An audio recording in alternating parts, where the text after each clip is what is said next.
Welcome to the K-Factor podcast, where we turn up the heat on all things fire protection. Brought to you by the American Fire Sprinkler Association, this podcast sparks conversations about the latest technology, trends, and tools shaping the industry. Join the AFSA tech team as we fan the flames of innovation in fire safety. Welcome to another episode of the K-Factor podcast. We are here with Cole Abbott, Petcosky Fire Protection. Yes, sir. Thank you for having me. I appreciate you guys bringing me down on this trip. It's been a great 2 days so far. I'm excited for tomorrow. I've learned a lot in the past 2 days. That's awesome. It's very intriguing, very interesting to me. So what's your role with Petcosky? So I'm a apprentice fire sprinkler tech. Okay, we're going to move this up a little bit. There you go. So right now I'm still in the training process of everything. I'm about 3.25 months into my trip at Petcosky's. Okay. Still learning a whole bunch on systems. Dry is still kind of new to me. Okay. Getting into those different valves and stuff like that, like you're showing us today in the practice room. But wet systems, not an unfamiliar concept to me. I was telling you in the classroom that I'm a firefighter on the side as well. Okay. So I kind of transition both, and I do a lot of bringing outside information from myself that I have gathered within my fire experience, and then transferring it into pipe fitting, inspecting, maintenance. I mean, hose is pipe, right? Yeah, hose is pipe pretty much, just flexible. So what'd you do before you got to Petcosky's? So I went to Alfred for 2 years. I got a construction supervision degree from Alfred State. Before that, I went to Vestal High School. Played a lot of hockey most of my life. Nice. Traveled the country playing hockey, but never really was into fire protection. In fact, I got into firefighting after college. Okay. I was never like a 16-year-old out of high school, like how you see most of the volunteers. You caught the fire bug after. I did. Yeah. It really did get a hold of me afterwards. So that's fun. Now, when you become a firefighter, does like the mustaches kind of come with it? Like, do they set you up on a program? One day you just kind of like wake up, you go, and it just kind of pumps out of your sprouts. I need that. It's like a chia. That's what I need. It's like a chia. The safety guys love it too. Oh, it's their favorite. Yeah. So, you good stash. I appreciate it, Johns. No. Thank you. So where you're from? Where? Vestal, New York. From New York. Yes, sir. So your fire departments is just a little inside firefighter talk here. In the Northeast, we're really big on bagpipe bands. Do you guys do bagpipe bands? Oh, we have a Celtic band that follows us around for the parade day. Okay. And it's all of our departments lined up in a row, and then we have Binghamton Celtic pipes, and then I think we have another one that usually follows us. Sweet. And it's loud. We're proud. That's awesome. Firefighting's pretty a good culture in Binghamton, Vestal area, if anyone's ever been up there. So are you going to get the pipe bug? Are you going to try to learn? There is no chance I can play anything musical. So what, what was your degree in? Construction supervision. So a lot of design, plan reading, designing, and just preparing to do new builds. New construction was the main thing. It was mainly based on estimating and design. Okay. But then a lot of it went into materials. So Sweet. I get to have a lot of basis on ground materials. I did groundwork a little bit in high school, and after high school, I've been doing digging for a little while in my life. So I understand underground pipe. Yeah. You just kind of have to take the same concepts. Yeah. Put it up in the air. In the building structure, similar concept to any, really mechanical system you'd run into. Correct. Awesome. So when you got so what came first, fire sprinklers or firefighting? Firefighting. Okay. Then I was about 2 years in. Yeah, 2 years in. I'm about 2.5 years in now. My boss and boss above him are also fellow members of my department. Volley department, volunteer? Yes, sir. Yeah. Fully volley. They got a hold of me. I texted Brian, my boss, Brian Terrell. I said, "Hey, sir, I'd be interested in a job at Petcosky's." He got back to me within the same night, and he was in Florida on vacation. Yeah. So I knew from that start, I was kind of like, I need to get to that company. Yeah. And keep it in the same realm of where I want my life to be, which is fire protection, fire prevention, or firefighting. Yeah. Kind of that whole realm of just save life, save property. So what made you so interested in the firefighting? Got back from college, wasn't really doing much. Just kind of sitting around, working a retail job. Yeah. Paying bills. Playing video games. Still living with my mom at that point. Yeah. So I just kind of got that fire under my butt. And then went after it. I had a buddy, Joey. He's at a Greenville fire department now. And he just wanted me to do something. He's like, join the fire department. You'd like it. You'd really like it. Get out of the house. He wasn't wrong. So I'm still loving it. And now it's kind of transitioned me into a career set. Yeah. And I'm so thankful for it. Yeah. So you do Fire 1, Fire 2? I'm getting Firefighter 2 this month. Yeah, that's fun. Right after I get out of this, I'm signing up for it. And then I'll be headed back. I think it's 3 weeks. 3 weeks from now, end of this month. So what kind of, is it a city that you're in? What is the most structures you're seeing? What does this look like? Vestal's very residential. Okay. We have Binghamton University down the Parkway. We have one main strip. It's called 434, the Vestal Parkway. Okay. Right side, you got BU. You got UHS on the other side, and then it leads down into Binghamton. That's a lot of developmental colleges, like type buildings, and then your hotels, and then strip malls. Okay. So a little bit of everything. Come further down, and it's all residential. And then my station specifically at Station 3, we're all hills. We lose hydrants after a quarter mile. Okay. Big tanker. So you get some of your rural interface as well. Interesting. So what has been your favorite part of firefighter training? Search. Besides the live birds? Searches. As much as I come from an engine company, water company, bring a tanker to everything. But and a tanker for those, this is something that we talk about jargon in class. Mm-hmm. I called for a tanker when I was fighting fire in Oklahoma. They told me my tanker, after they went on a shuttle run, was 2 hours out, and I was not happy. Yeah. But a tanker in this region is a plane. So my chief ripped me like, you know how expensive that could have been? You just ordered an aircraft? I was like, what do you mean they're coming out of Kansas City? I'm like, what are you talking about? Dear chief, you wouldn't believe this one. So, interesting. So you get a little bit of everything. Are you getting any industrial? There is a few plants within our district. We have a gas holding facility. It's called Buckeyes, and that is a pipeline that runs all the way across the PA border. Yeah. That's about 5 minutes away. Okay. You go down 26, which is another state route in our district, and it goes right to the PA border. Okay. Drive straight in that direction, and you'll just go south. So fire operations in your facility is a little across the board. And now as you get into sprinklers, what's opened your eyes? Because they're different. They're the same but different. It's the same but different. It's not how we were talking about it in class. You're not trying to actively suppress and put out the fire. You're controlling it. Right. However, I kind of brought it up to you before we started the podcast. If you have, say, I'll bring up the back-to-back sprinklers that we were talking about. The attic sprinklers, yeah. Those, I saw that and I went, wow, I want that in every single home.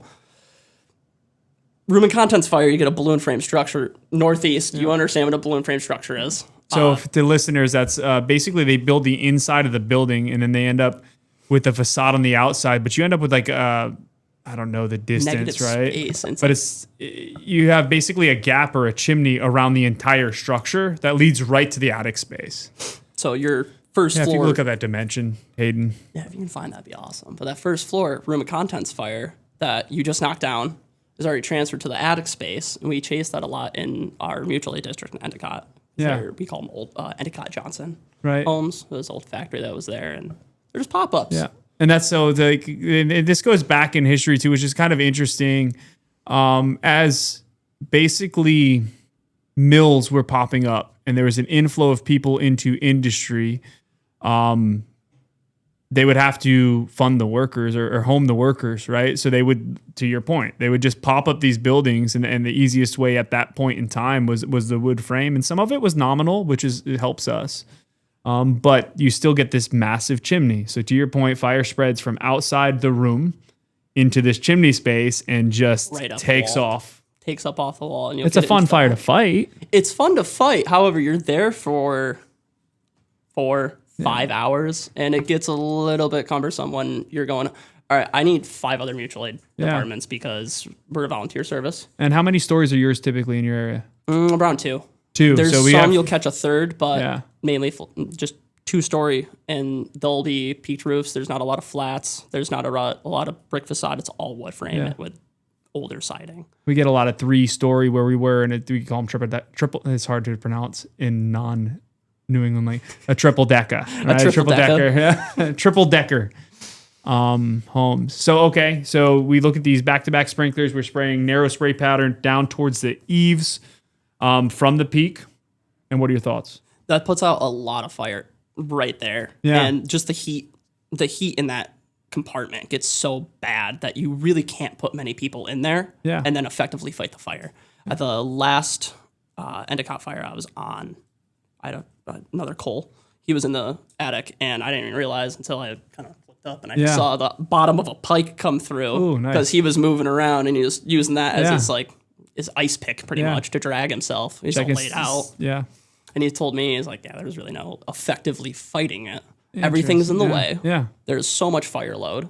Put water down. Just put water down and hope it doesn't collapse. Yeah, and hope it doesn't spread. And I guess to this point, both on the fire protection and fire suppression side, this is where some of that overlap is.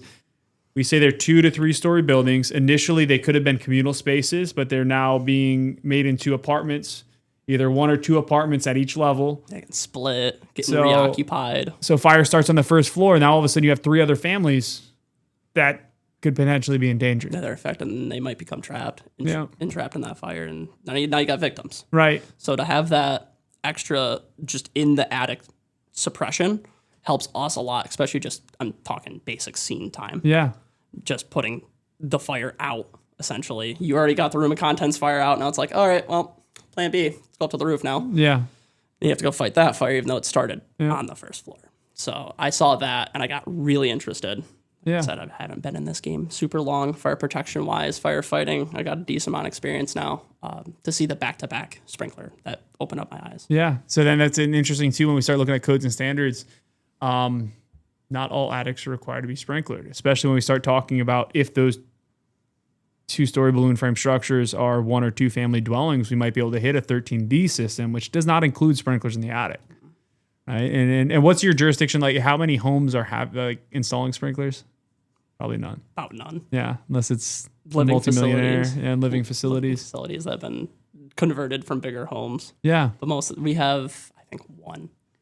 Other than that, everything else is all like institutional style buildings with full systems. So on the inspection side, what do you think about that?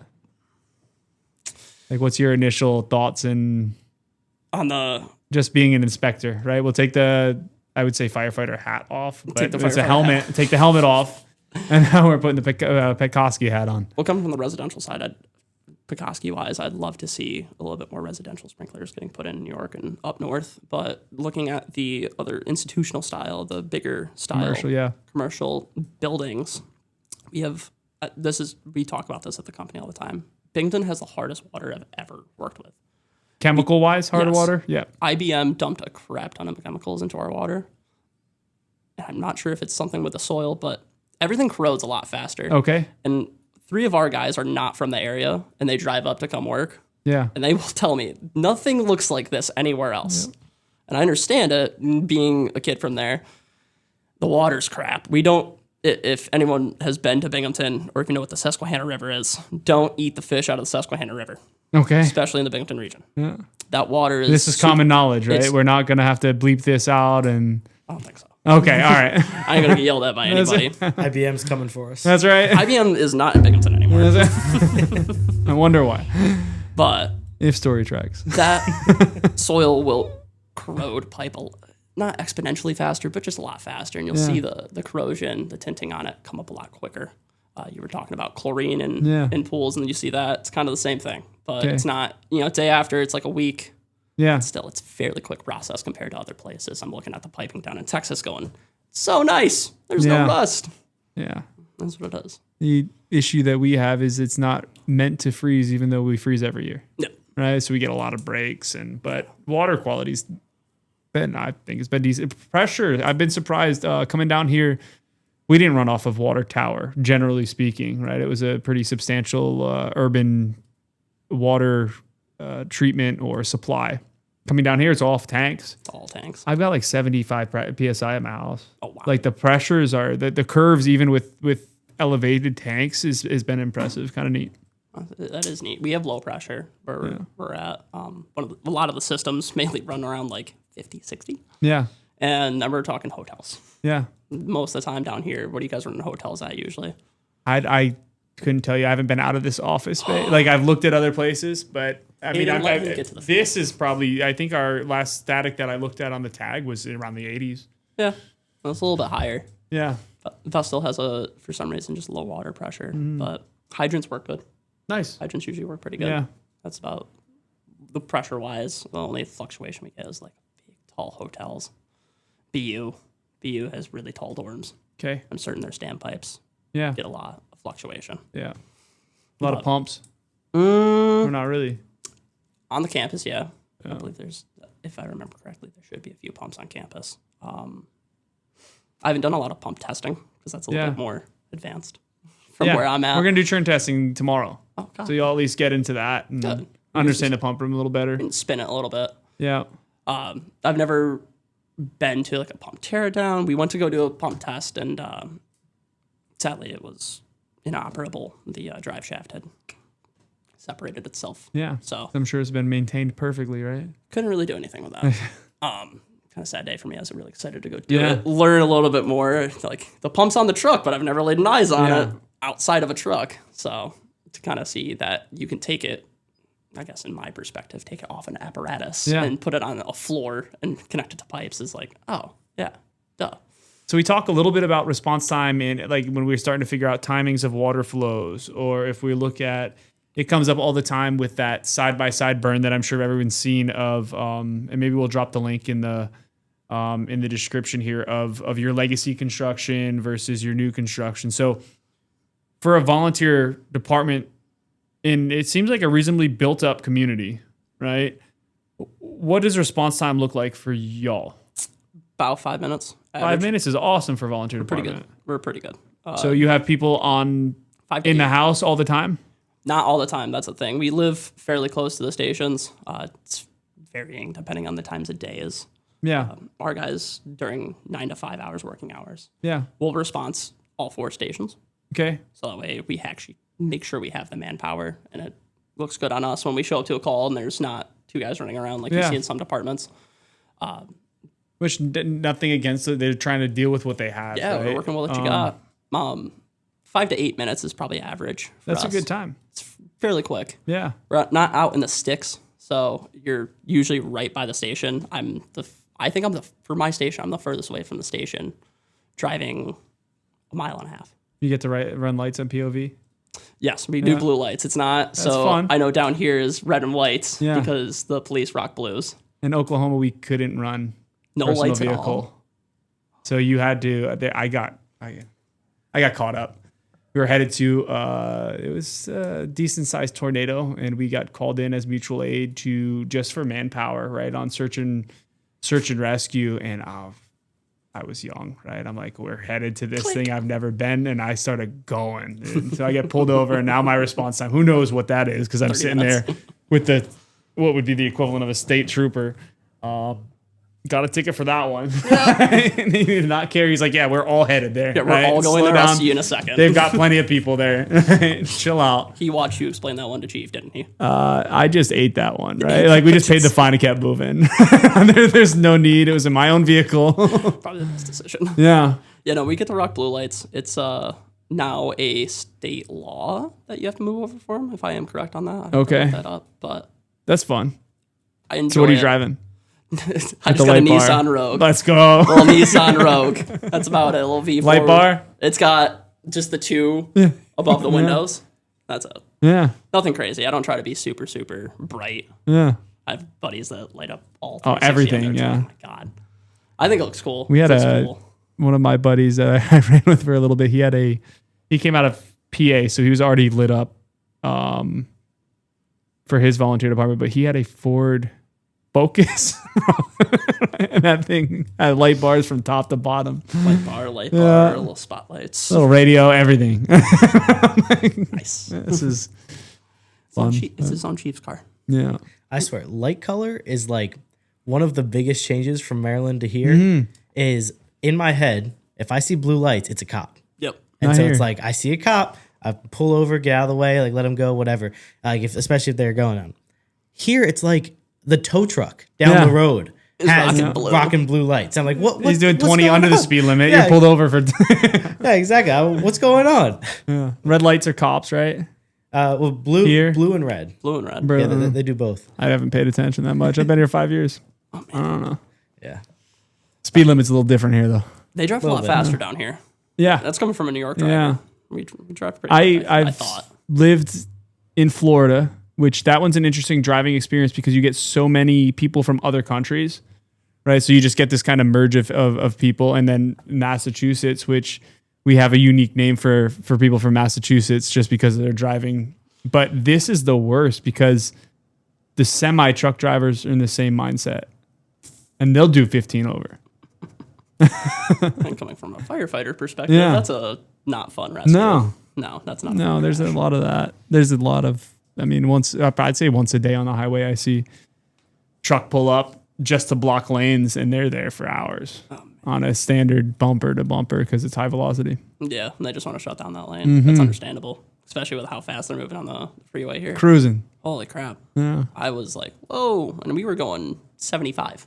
Yeah. People flying past us 95, 100. I'm like, okay, I thought New Yorkers drove fast. No. I was wrong. See, in Maryland, we drive the same speed as here, except the speed limit's 55.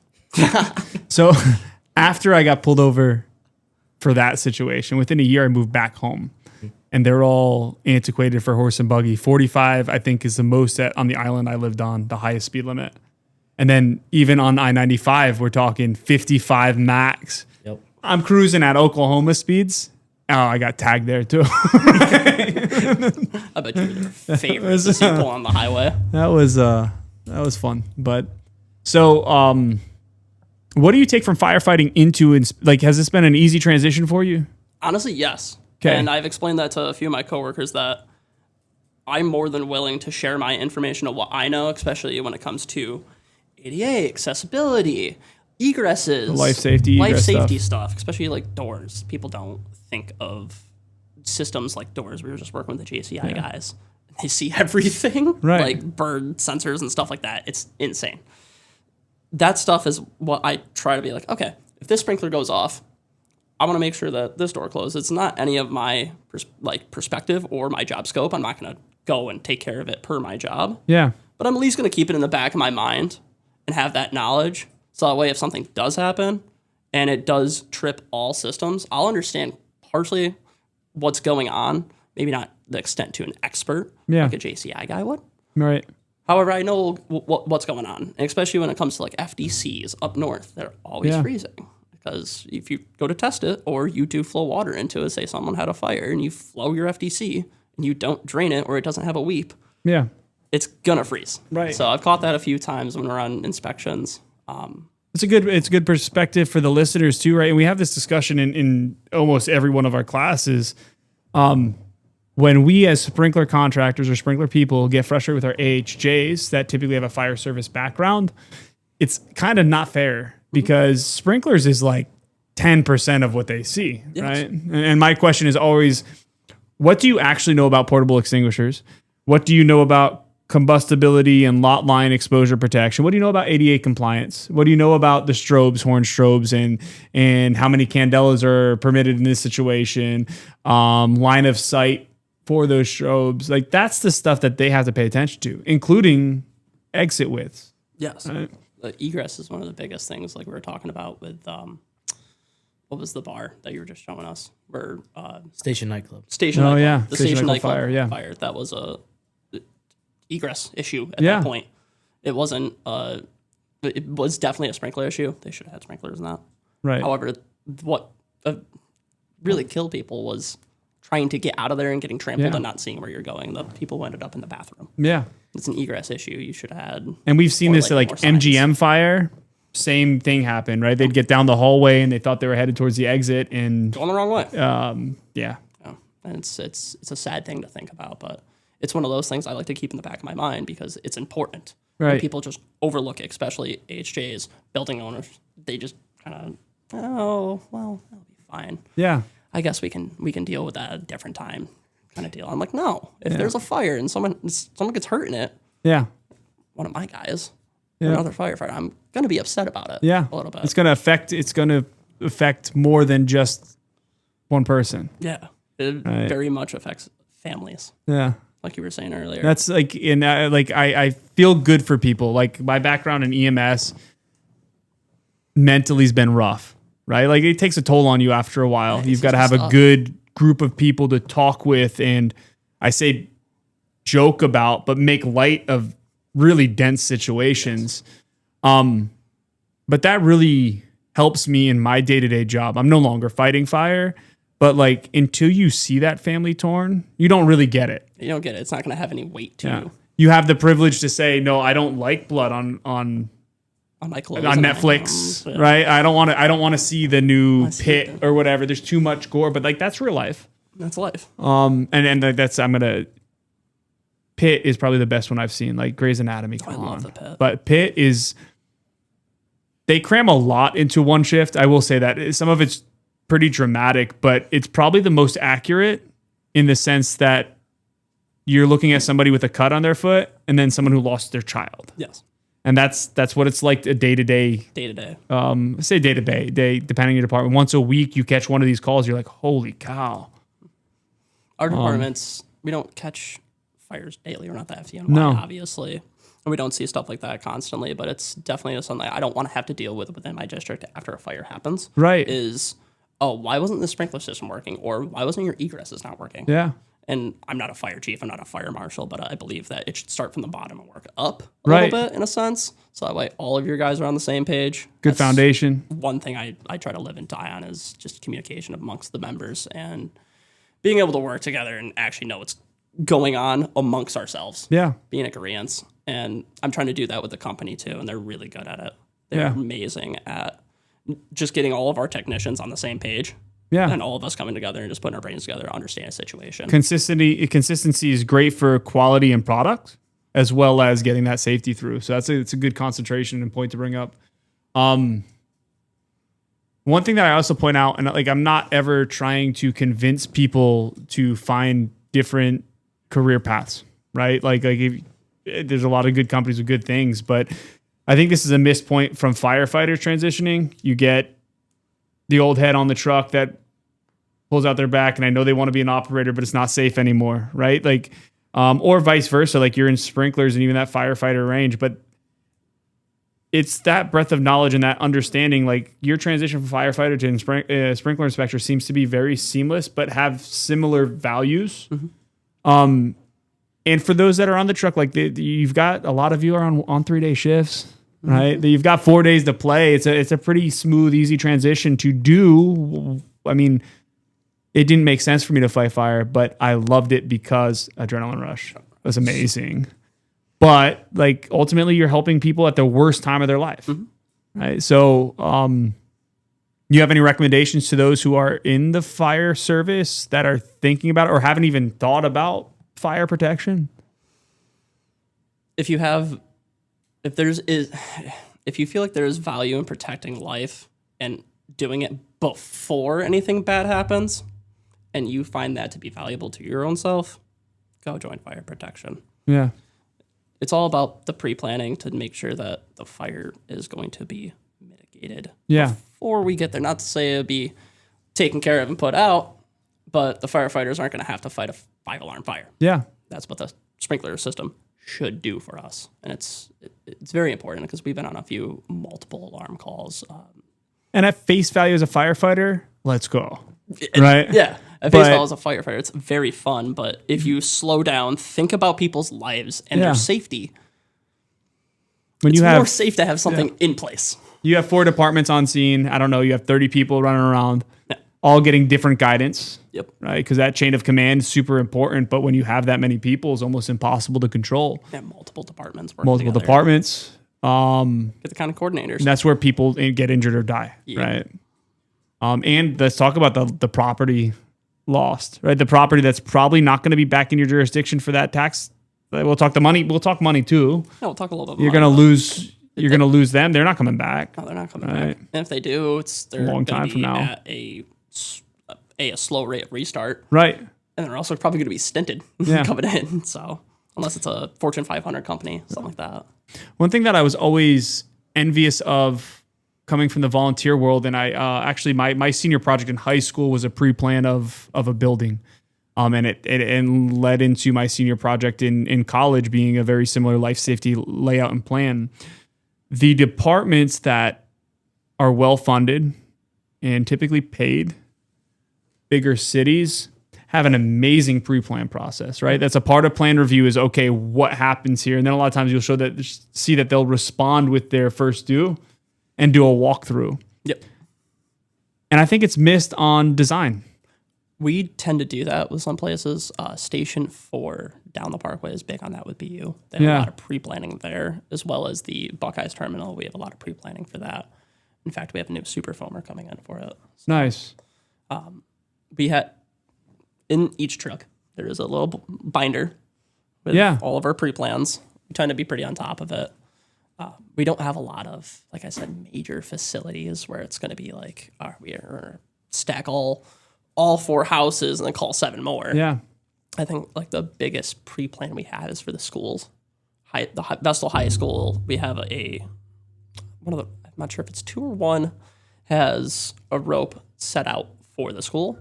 And I believe 1 has one set out for the Walmart that's in town. That's like probably the most extensive of pre-planning we go, especially like interior work. Most of the pre-planning is, all right, we got water here. We've got extra water here. These tankers can go here. These trucks can go here. It's more so just getting the scene situated before we get inside. Because we'd rather deal with it inside and have all the variables there than have to get there, figure out what's going on scene, figure out where you're putting your trucks, figure out where water supply is coming from. Oh, there's an FDC. Let's hook up to the sprinklers. FDCs are inquired into the pre-plans. So that's it. So why I bring up this point is I think on the design end, right, we think of us as a sprinkler segment. Mm-hmm. Well, you're a built-in system in multiple other systems, right? Like that's like talking about the nervous system in the body, right? If you don't have the nervous system, then something else is going to go sideways. But we also concentrate on these NFPA standards, and we're like, it prescriptively tells us X, Y, Z. The easiest example for me is FDC distance location in 14. If you, I forget what it is off the top of my head, but we get the conversations and we'll pull it up. But the location for standpipes and that FDC is we'll get designers who may or may not be from that jurisdiction. And they're like, oh, well, the standard says this, but the fire department wants it here. And it's further away than what the standard says. Well, great. Put it where they want it. Yeah, put it where they want it. Have more communication, even on the sprinkler end of with some education on host stream allowances. But when we look at no, we should have more communication with that pre-planning and what your plan is, especially for the office building or the cut and paste office building. Sure, one pre-plan's pretty good for everything else, but those unique situations, you're on a campus, there's laboratories there, there's warehousing there, there's all of this. So having more communication. So FDCs shall be located. This is the 2024 edition of NFPA 14. FDCs shall be located within 50 feet of the street or the nearest point of the department apparatus. And I've legitimately had conversations where it's like, well, they want it 60 feet because that's closer to the road. Well, if I was a firefighter, I'd want it at 60 feet closer to the road too. Put it extra 10 feet. Like, this doesn't matter. Make sure it calcs out. But we missed that piece. And that was for that was under the number of fire department connections. But we get so locked into this NFPA says and not the general overview of the sprinkler system. And you'll see it in ITM as you build your career in inspection, testing, and maintenance. You start getting to pre-action systems. Door closing is a thing. Mm-hmm. And if we don't test it right to make sure that those doors is closed, did you really do your job? Yeah, did you do your testing? No. Not really. So it's interesting. Just an interesting discussion. The pre-planning side too, especially with Petcosky, is being kind of interconnected with the fire department. Yeah. Brian, Station 4 member. Justin, other owner, Station 4 member. Yeah. Rick, my overhead boss. Kind of on top of things. Station 4 member. That's awesome. Also ex-fire chief at Binghamton. Yeah. So very well connected and interlooped with the fire service around the area. And that helps for helps a lot. Good pre-planning. But it brings up a point, right? I mean, I'm not I would love to fight fire and be involved. We've got no volunteer fire departments, so I don't have enough time to be paid on. Yeah, step away from everything. I understand. And then there was a couple other places where I had the time, but the way that they ran their department was almost out of a paid department, and it was impractical to truly be volunteer. Yes. And I'm not gonna pick on you just because you're younger, right? Younger firefighter. There's a mentality your first 5 years of fighting fire where you want to be at every fire and we're going to be there as quick as possible, right? You can ask any of my chiefs. I was that way. We call them firebugs, right? I was a firebug. Everywhere, which could cause issues, but like, if that's where I'm going to volunteer my time, as soon as I bring something in, talking about pre-planning, and we're running it that way, they're not very open. Like there's politics to fire departments, which is interesting, but it's fun. It's a lot of fun, and we need to kind of get out of that mindset, let people in. But some of the volunteer knowledge in a paid department could go a long way. Right. And opening up discussions for things like that. Or if you're in sprinklers and you don't have the firefighting training, you could still be involved in that volunteer fire department for things like this. Like, how does this work? We have plenty of people who aren't necessarily wanting to go fight fire on a truck and go to scene all the time. Yeah. But they're more than willing and interested into, we're going to write these SOGs. Yeah. Oh, we need to get these bylaws passed. Yeah. Taking care of our back end, which I'm super appreciative of our commissioners and our chiefs working together, making sure that the fire advisory board is working well, getting everything we need done. They're very on top of stuff. In fact, I was texting Chief while we were in class trying to get that Firefighter 2 set up. Yeah. So how much in your Fire 1 experience, how much sprinkler conversations was in it? Not much. FTCs. Yeah, I think we had one module. Yeah, we had FTCs and hookups. That's about it. How to hit it, and then what happens when you hit it. Yeah. Put water on fire, and that was about as far as that went. It wasn't K factors. It wasn't temps. It wasn't, this is a hood system. Then I'll have show you looked you at what your a hood system is, but not how it works. Yeah. Have you looked at your Fire 2 syllabus? Not yet. No.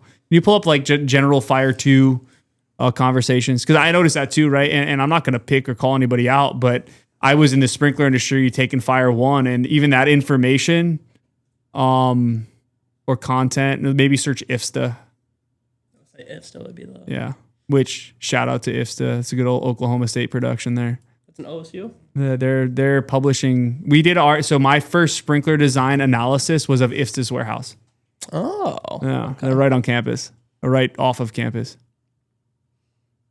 You'll see a lot of their pictures are out of our labs too. It's kind of fun. So it's gonna, but like when you get into that, we're talking about pre-planning, more of that management, scene safety, scene size up. If I kind of think back on it, right? Fire scene operations, firefighting foam, some of the more in-depth stuff, and it's still not sprinklers, right? So the person that taught me, it was a general overview, but it wasn't good.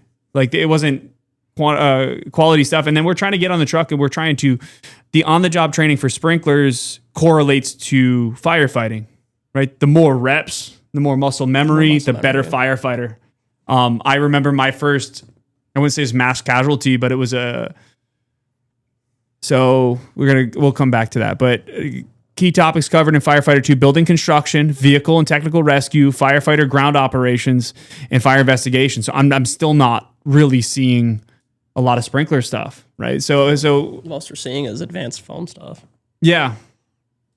And like I see where you can bring some of that in, but I remember the point in my career after enough repetitions where somebody actually stopped me and they're like, that scene was a disaster, but you weren't in a rush. I'm like, no, it's slow. That goes back to like you hear NFL players, the game slows down for you. Mm-hmm. So you're so concentrated and get these reps that you may walk into a facility and see sprinklers, but we're not getting sprinkler reps, right? And then something happens in your career and we might have a chance to do plan review. But the last sprinkler conversation we had was in Firefighter 1 7 years ago, right? And that's a big mishap. And the biggest takeaway that I had is even when I was with the manufacturer, or I even did it on my personal time, some of the volunteer departments up in New Hampshire when I was there, I'm like, hey, I've got sprinklers and I've got valves. Let me do a 1 hour session of like what you should be doing when you're interfacing with a sprinkler as a firefighter. Yeah. So like at Petcosky's, I'm sure they're doing it, right? But for those sprinkler contractors, reach out to them and do that because it's important.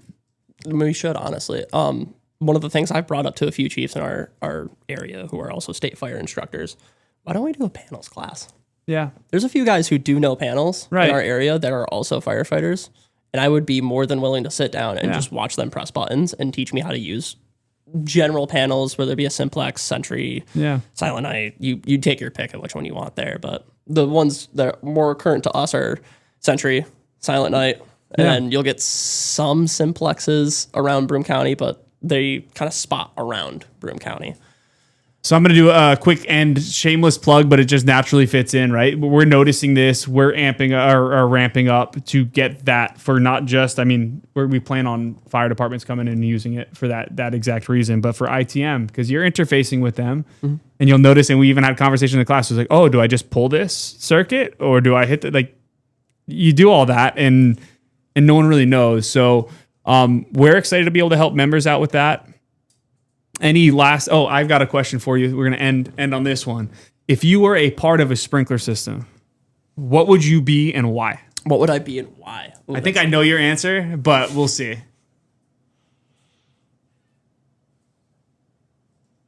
Or a type of sprinkler. That's a good one. I never really thought about this one. Mm-hmm. I'm going to take one out. I figured you say FDC. You can't be an FDC, though. I was going to say FDC, but... that was too easy. It's an easy answer. I washed that one away immediately. I'm going to honestly say a deluge.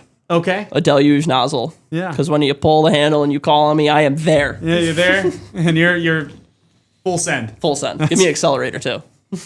Awesome. Really appreciate you being on. I appreciate you guys having me. This is awesome. And we'll check us out on YouTube. Like and subscribe on YouTube. And really appreciate the support that we've been getting on Spotify and Apple Podcasts. We'll catch you on the next one. This has been the K Factor Podcast. If you enjoyed the show, don't forget to like, subscribe, and share wherever you tune in to podcasts. Or head over to our website for more. Reach out to us anytime at technical@firesprinkler.org. Stay safe and always learn as we keep the fire protection conversation going.